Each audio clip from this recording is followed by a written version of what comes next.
Welcome to the More Than Fitness podcast. Oh shit, Matt's got on the podcast uniform. He's got the Hawaiian shirt with the pineapples on it. Oh shit. Yes, indeed, which means it's going to be a great Minisode today. And so let's go ahead and kick this bitch off real quick. So welcome, ladies and gentlemen. Let me turn up real quick. Let me turn up my mic so I can hear myself. There we go. There's my luscious, beautiful voice. Okay. Sorry, just did that in your ear. I apologize. However, welcome, ladies and gentlemen, to Minisode number 23 on the More Than Fitness podcast. And it is a beautiful day out here in Lexington, Kentucky. We've got some blue skies. The sun is shining. It's always interesting whenever, there's clearly tons of shit still going on. But whenever you just walk outside, you hear, well, depending on where you're at, you hear the birds chirping, you smell the grass, you hear the trees rustling, you hear maybe a few people talking in the distance. It's calming. And you kind of realize whenever you get your head out of Twitter, out of the news, out of whatever it is that you're constantly checking and rechecking to make sure that the world is still coherent, you can realize that for the most part, you're okay. Like we're all okay. And I think that I find some comfort in that. And with that being said, let's get into today's Minisode. Today's Minisode is going to be, last Minisode, on Minisode number 22, I did 5 rules for perfect at-home workouts. On this one, I'm going to do 5 rules for perfect at-home nutrition. Oh, well, Matt, typically we do eat our meals at home. So not much has changed considering that. However, this is kind of the quarantine at home edition, right? So I've got basically just a few rules that could pertain to if you're listening to this in a year or something, whenever, hopefully. How crazy would that be, right? Like think about it right now, listening to this in 1 year, reading some of the things that everyone's putting out right now about the coronavirus and all that stuff. I hope that a year from now we can look back and be like, man, that was some crazy shit, huh? But we persevered. We made it through because we are some resilient motherfuckers that are human beings. Yes. So anyway, 5 rules for perfect at-home nutrition. Number 1, this pertains to the current situation here. In my opinion, I think that you should put your fitness goals on hold for right now, or at least cut yourself some slack. Like, with everything that's going on, there's so much that's probably also affecting your life right now. For some of you, maybe your lives haven't been affected all too much. Maybe things are going okay, all things considered, right? Relatively. However, for a lot of you, you could be struggling. You could be, you don't have access to any equipment with your gym. You may have been laid off, whatever. Clearly, there's other issues going on in your life that are way, way, way more pertinent than your fitness goals right now. And if you just have these high expectations, or you have the prior expectations that you had before this pandemic hit, you're setting yourself up for failure, and you're setting the bar too high, and you're just setting yourself up for another failure in a life that's already very difficult to understand and to work with for the time being. So with that being said, I think maintenance is a great goal right now. And maintenance, as I've said before, is still a win because you're not necessarily going forward, but you're also not going backward. And like I said, whenever there's shit going on, this is the time where maintenance is absolutely a win in my book. And if you do decide to go through with some of your fitness goals, and you can still set very, very tiny goals. And I think that that's actually probably a good idea to keep you focused, to keep you on track, to keep you progressing, no matter how small, during this crazy time. And that's going to make you feel better, which is something I'll talk about towards the end of this.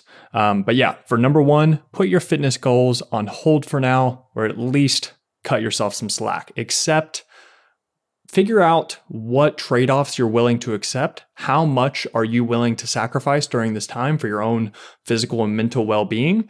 And start there, and then commit to that. Whatever that is, whatever you decide that is, commit to that trade-off, and don't feel guilty if you end up failing. Just cut yourself some slack, get back on track, and you will be fine. Okay, rule number 2. This one's pretty basic, but it's just cook more often. And a lot of you're being forced to cook more often, which is good. Some of you may not even know how to cook, and this is a time where you're learning how to cook certain meals, and you're being forced to not eat out as much as you used to. And this is going to, by default, by not eating out, as some of my clients that I've been working with, they've actually seen better results since they've stayed home because they're not eating out 3, 4, 5 times a week anymore. Because whenever you eat out and you have these restaurants, you need to first off, just for future reference, or if you're still getting delivery or something like that, you need to make sure that you overestimate the calories that they're putting in here. Even if they have their calories online or something like that, they're definitely not 100% accurate. So what I tell all my clients to do is make sure you overestimate the calories on those things, whatever meal it is that you get, by at least 100 to 200 calories, to give yourself a little bit of buffer and margin of error, in case they are inaccurate, which is often the case, because you have hidden oils or sauces or whatever else it is that they could be putting in there. So yeah, number 2 is going to be cook more often. So learning how to cook, and it's just it feels good to, especially I've mentioned this before, but how primal cooking feels. It's one of the most basic human traits that you could pick up. And if you can turn that into a hobby, if you can learn how to cook for yourself, and cooking a meal for another person is one of the best things. It's one of the best feelings in the world, honestly, is providing food and sustenance for another person. It's a very primal and just evolutionary feeling that just feels good after you do it. So yeah, I would highly recommend to cook more often, not only from a physical standpoint, because it's probably going to make you eat quote unquote cleaner. You're going to eat cleaner foods, and you're also going to know exactly what you're putting in your foods. If you're the one measuring out the ingredients and the recipes and things like that, and you know exactly what you're eating on a day-to-day basis, and you're also becoming more aware of what you're eating. You may become, instead of your day-to-day that happened before this, whenever you weren't at home and you were constantly at work or you were constantly at the go, you were being more reactive to your environment and to your food choices. And whenever you're reactive, you're not as aware of what's going on. And then whenever that's the case, you could be missing out on certain snacks or just mindless eating that you didn't account for until now, where you're forced to. So yeah, number 2 is cook more often. All right, rule number 3 is going to be have planned meal/snack times. This can seem like something small, like, okay, you eat breakfast, lunch, and dinner, for example.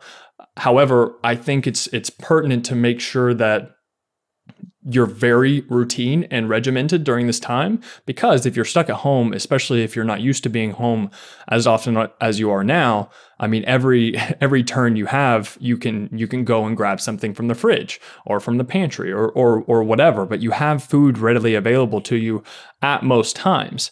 And if you don't have conscious, planned out, okay, I'm going to have breakfast here, I'm going to have lunch here, and I'm going to have dinner here, you can succumb to mindless snacking throughout the entire day. And then you wake up in a couple weeks and realize that you've gained 5 pounds, and you don't even know how, because you're like, oh, I'm having my regular breakfast, lunch, and dinner, and things haven't changed that much. But then you also don't count the little bites you're having here and there, the little snacks you're having here and there, the late night eating with your spouse or your family, because things are going on. You're watching maybe more movies or something, more Netflix.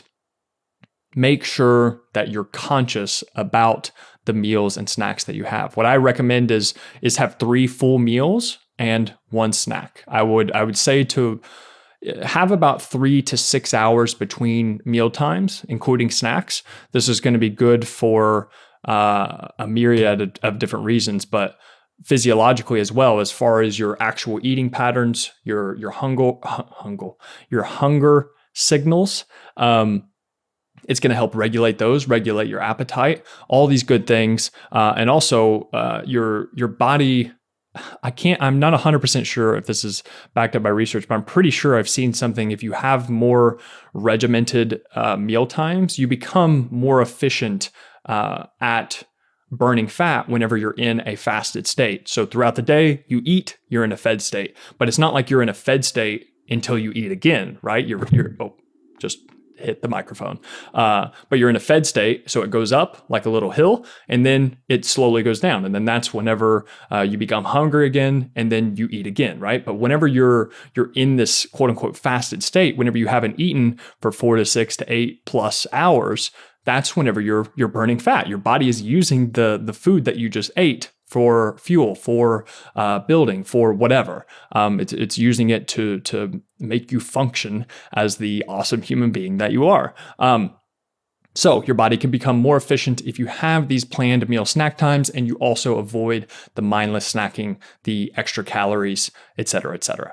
So yeah, number 3, have planned meal snack times. Number 4, when in doubt, go heavy on the protein and heavy on the vegetables. I know for some of you that bulk meats or bulk vegetables aren't the smartest move right now, and I totally understand.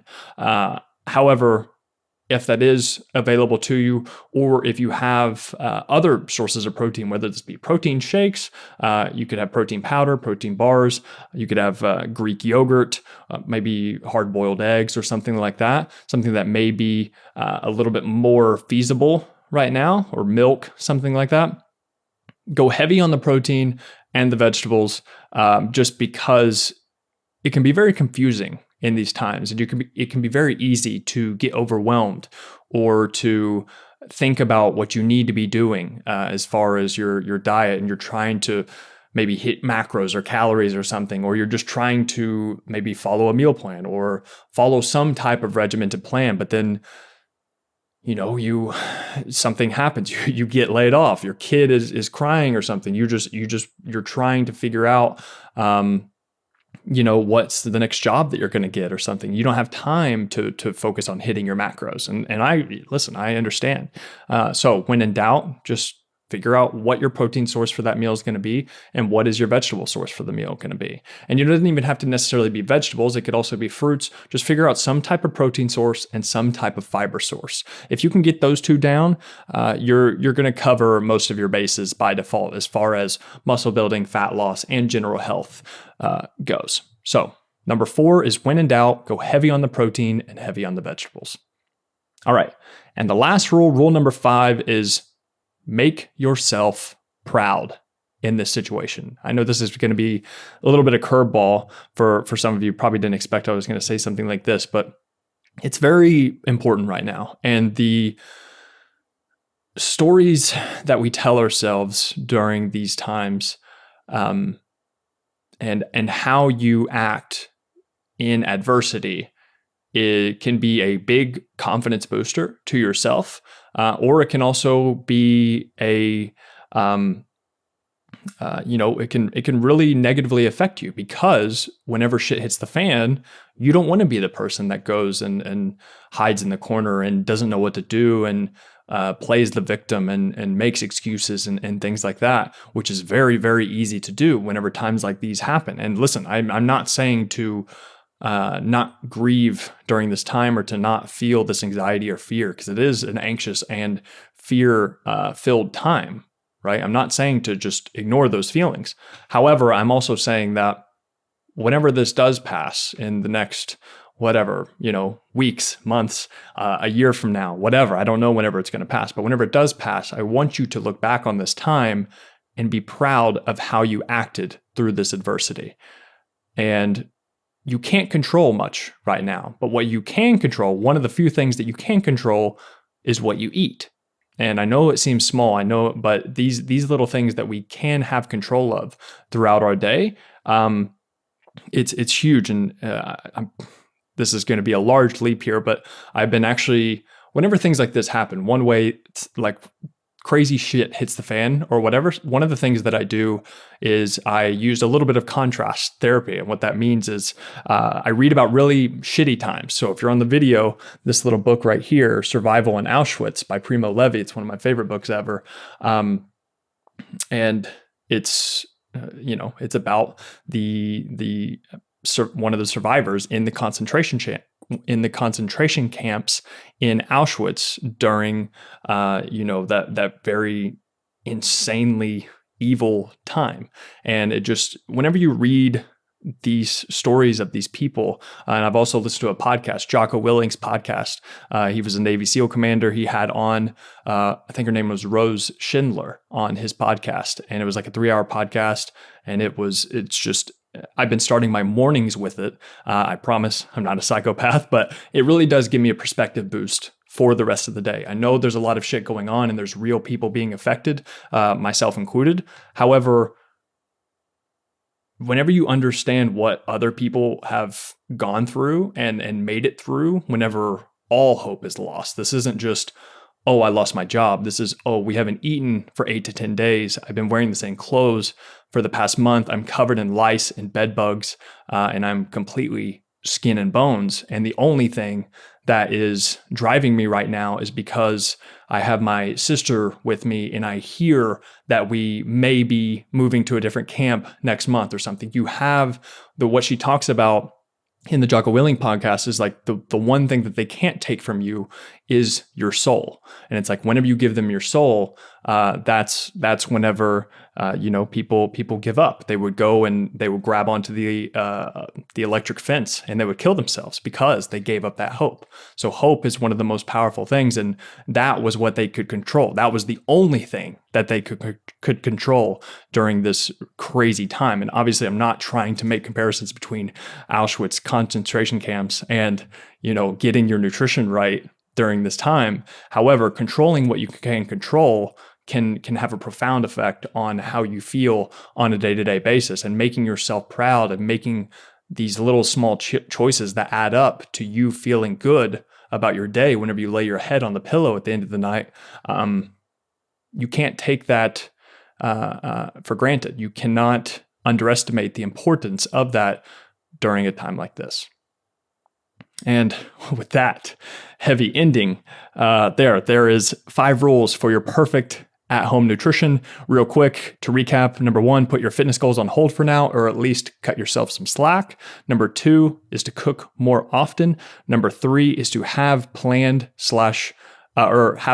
meal/snack times. Number 4, when in doubt, go heavy on the protein and the vegetables. And number 5, make yourself proud. And that is it for Minisode number 23 on the More Than Fitness podcast. As always, thank you so much for listening and for watching. See ya.